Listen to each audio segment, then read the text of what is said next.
In this video, I'm going to discuss boosted and promoted posts on social media. When people think about using social media for marketing, they often think of two different ways to use it. You can either post your normal organic posts to your social profiles, or you can pay for display advertising in, say, the sidebar of Facebook or as a video in front of a YouTube video. But promoted posts offer a third way that I'm sure many of you are aware of. What you're essentially doing is taking a post that you normally post for free to your social profile, but you're actually paying for it to reach a larger audience. There are a number of platforms that allow you to do this, including Facebook, Twitter, and Instagram. We're going to take a look at a couple of examples, both on Facebook and Twitter. So here we are on my business's Facebook page. If I scroll down a little bit, I have a post that I would like to boost. So I have this post right here that I posted earlier this year. And to boost a post on Facebook, all I have to do is click on the blue Boost Post button. You'll notice that when we do this, a pop-up appears, and this is where we can configure all of the different settings about our boosted post. So first of all, we need to give Facebook an objective for this boosted post. So do we want to get people to go to our website, or are we just looking for interactions, comments, and shares? We'll say for this one, we're just looking for those engagements. Now, as we scroll down here, we have some more options as well. So first of all, we can choose our audience, and we can get pretty detailed with the targeting here. So you can see right now, it's just targeting people who are in California, ages 18 to 65, who are interested in information technology. I actually added this earlier. Normally, it would start out with no interests in here, but if you wanted to edit the interests or any of the demographic info, you can just click on the Edit button. You'll notice that on this screen, we can drill down to all of these different options in terms of our targeting. And as we do so, at the bottom, there's a gauge that tells us how specific or broad our targeting is. Obviously, it's a good idea to find that balance. If you're too specific, not enough people are going to see your boosted post. And if you're too broad, a whole bunch of people are going to see it that aren't really interested in it. So you want to find that balance. So you can do it by gender, age, location. And then down here, you can also do it by interests. So you could just click and you could search for interests. So, I could search for computers. And you'll notice that a number of different interests appear, and you could scroll through this list to get some ideas, or you can just select one that looks good for you.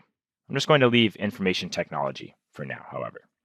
So when you're happy with how your targeting looks, you can go ahead and click Save at the bottom.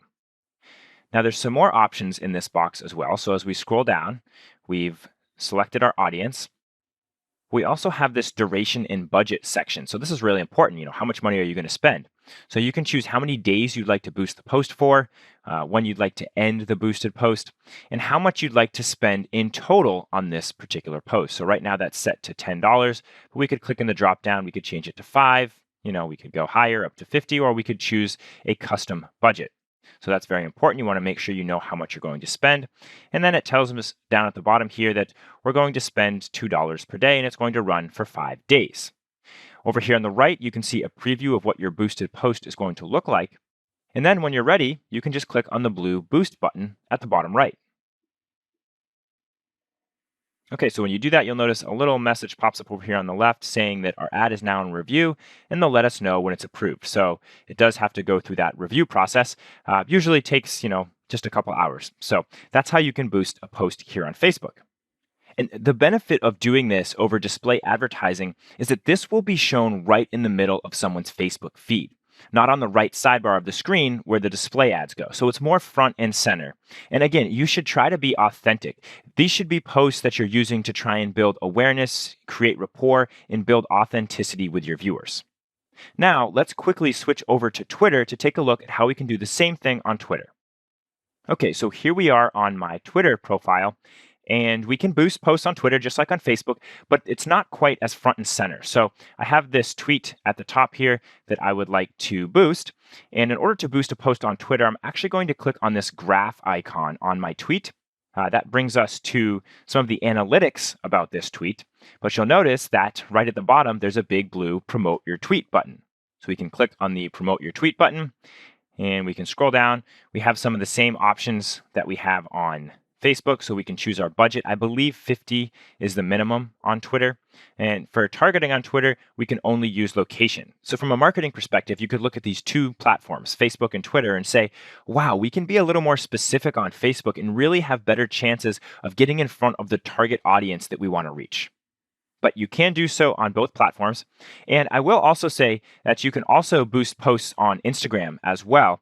Instagram is actually owned by Facebook. So when it comes to targeting and demographics, you have pretty much all the same options that you have when boosting a post on Facebook. So from my perspective, if you're looking to boost posts, I would say that Facebook and Instagram are your best bets for really narrowing down and reaching your target audience. This is definitely a great way to get the ball rolling for small organizations who don't have much of a following on social media.